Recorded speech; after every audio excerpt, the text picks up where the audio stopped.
যেদিন আমার মুর্শিদ আমারে ছেড়ে চলে গেছে, ওই দিন আমি পৃথিবীর মধ্যে বড় একটি হয়ে গেছি। হুজুর বললেন, বাবা আমি কবি অনেক লম্বা রচনা, যেহেতু ওদিকে যেতে পারবো না, সত্য একটু কথা আমি বলা যায়। হুজুর বললেন, আমি যখন এই দরবার শুনলে তিলে তিলে তিলে তিলে যখন সারা বাংলাদেশের মানুষ যখন আস্তে আস্তে আরো শুরু করলো, তিলে তিলে ঘুরে তুললাম জাকের আমাদের জাকের ক্যাম্প থেকে জাকের মন্দির, আমার ভাইয়েরা আমার বন্ধুরা আমার কেবলান বললেন, হঠাৎ একদিন একটা টেলিগ্রাফ আসলো।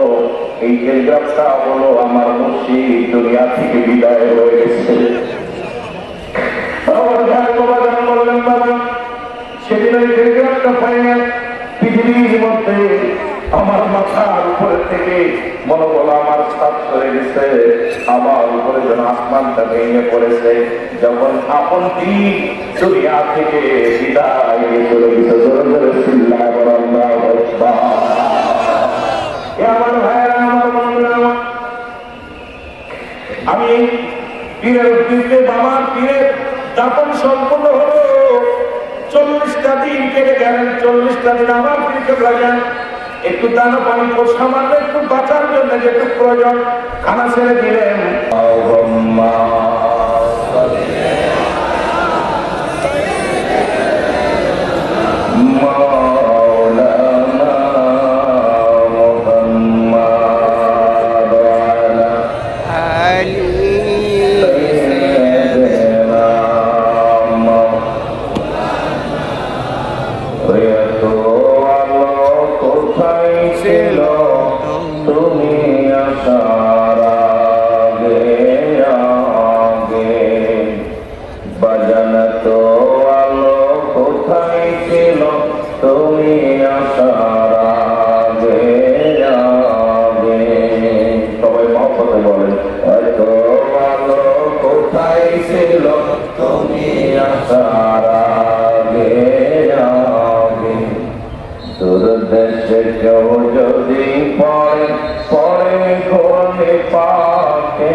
বাবা বাবা বলে তোমার কুদরতি হাত যাই রসতে, বাগান কুদরতি হাত যাই রসতে, মারিবার আগে আগে তো আলো কোথায় ছিল তুমি আসার আগে আগে, বলে তো আলো কোথায় ছিল সেদিন তোমার রশিতে কেউ না খুঁজে পাবে, অটরশিরাই মাটি সেদিন সোজে ফেটে যাও। যেদিন তোমার রশিতে কেউ না খুঁজে পাবে, অটরশিরাই মাটি সেদিন সোজে ফেটে যাও। তাই বলছি তোমার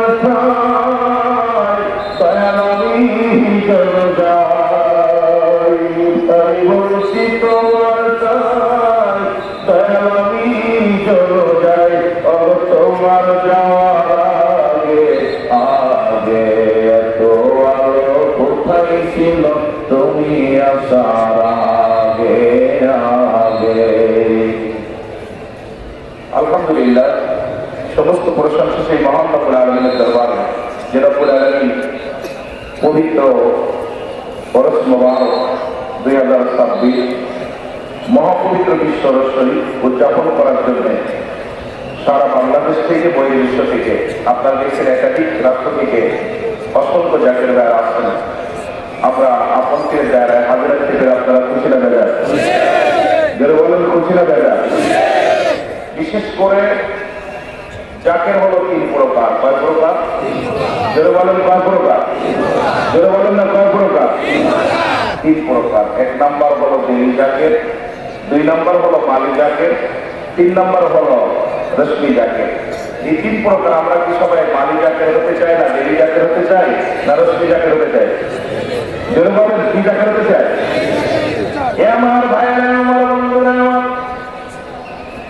আপন পীরের মহব্বত অন্তরে ধারণ করে আমরা যারা এই জান্নাতের বাগানে আসতে পারলাম, পৃথিবীর পৃথিবীর মধ্যে এমন একটা শান্তির মন্দির যেখানে কোনো কানাকানি নাই, যেখানে কোনো গালাগালি নাই, যেখানে আছে দয়াল নদীর প্রেম, আল্লাহর অনুকৃত তামাম পৃথিবী সমস্ত নরনারীর জন্য দোয়ার একটা স্থান, যেখানে শান্তির মন্দির, যেখানে আদর্শের মন্দির, যেখানে ভালোবাসার মন্দির, যেখানে আত্মশুদ্ধির মন্দির হল বিশ্ব জাকের মন্দির গড়ে ফেলেছে।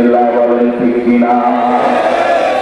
আমার ভাইয়েরা, আমার বন্ধুরা, এখন আমাদেরকে দেবী জাকের হতে হবে, এই জন্য আমি কথাগুলো শুরু করলাম। দেবী জাকের যে সমস্ত জাকের ভাইয়া যারা আপন পীরের কাছে বায়াত গ্রহণ করে আজকে যারা এত শিক্ষক এটা করে সারা বাংলাদেশে ধান রোপণ করার সময় সারা বাংলাদেশে কৃষক, চাকরিজীবী, ব্যবসায়ীরা সব কর্ম ফেলে ফেলে আপন পীরের দ্বারা যারা ভাগিয়া দিলেন। মুসলমান শুনে নেন, আমার জাকের ভাইরা শুনে নেন, এই দেবী জাকের গুলো যারা আপন পীরের কাছে বায়াত গ্রহণ করে আল্লাহর সান্নিধ্য লাভ করার জন্য পীরের হুকুম আর কাম মেনে চলে, পীরের দেয়া অধিকারগুলো পালন করে, এই দুনিয়ার মধ্যে আমার বলতে কিচ্ছু থাকে না, সব তারা আপন পীরকে শুভে দেয়, আল্লাহ রাসূলকে শুভে দেয়। এই দুনিয়ার মধ্যে একমাত্র তাদের চিন্তা, তাদের ধারণা, তাদের আশা হলো আল্লাহ রাসূলের সান্নিধ্য লাভ করার জন্য। বলেন ঠিক কিনা?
সংক্ষিপ্ত আকারে কিছু উদাহরণ দিতে তিনটা বিষয় উপরে তারপর আলোচনা।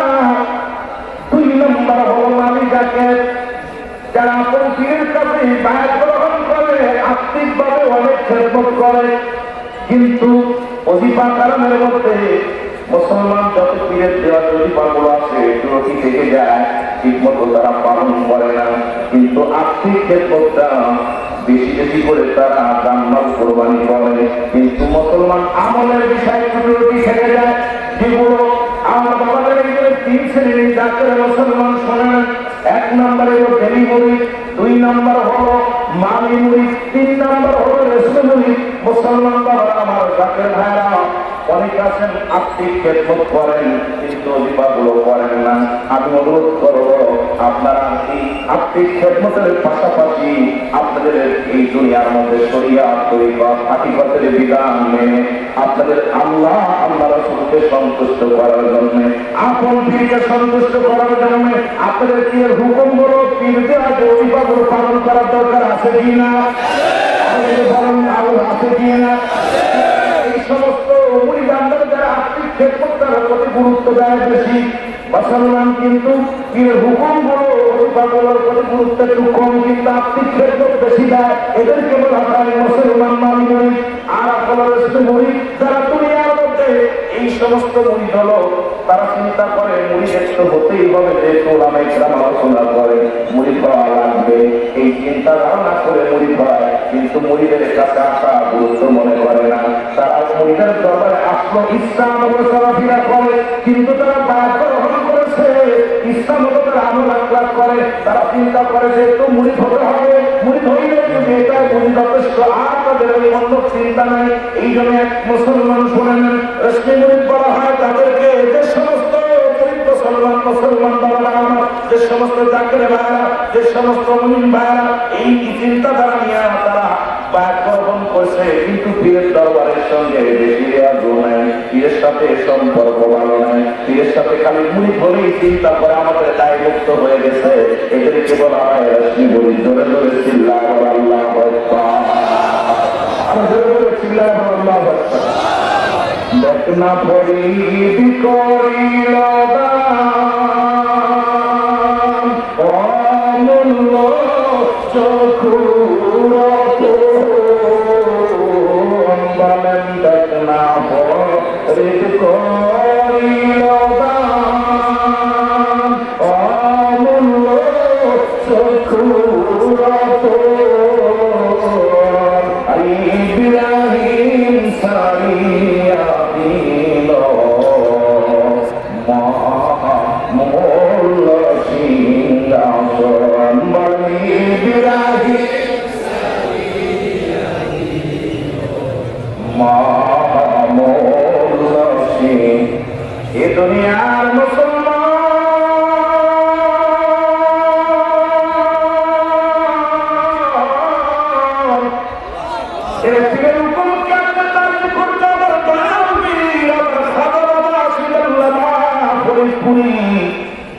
একটু উদাহরণ, সত্য একটা উদাহরণ দিয়ে যায়। হুজুর বলেন, জীবনে আমার বাবা দাদা মারা গেল, আমি এতিম হই নাই, আমার মা মারা গেল, আমি এতিম হই নাই, আমার বাবা মা সবাই বিদায় হয়ে গেল, আমি এতিম হই নাই। যেদিন আমার মুর্শিদ আমাদের ছেড়ে চলে গেছে, ওই দিন আমি পৃথিবীর মধ্যে বড় এতিম হয়ে গেছি। হুজুর বললেন, বাবা আমি কবি অনেক লম্বা রচনা, যেহেতু ওদিকে যেতে পারবো না, সত্য একটু কথা আমি বলা যায়।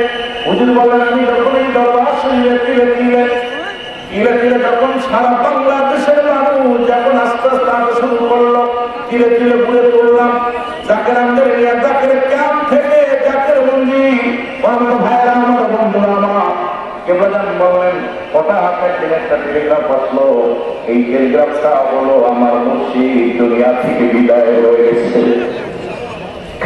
আমার ভাই বাবা বললেন, বাবা সেদিন ওই টেলিগ্রাফটা পাইনি, পৃথিবীর মধ্যে আমার মাথার উপরে থেকে মনে বলো আমার সাপ চলে গেছে, আমার উপরে যেন আসমানটা ভেঙে পড়েছে, যখন আপন দিন দুনিয়া থেকে বিদায় চলে গেছে। জোরে জোরে চিল্লাহ আল্লাহু আকবার।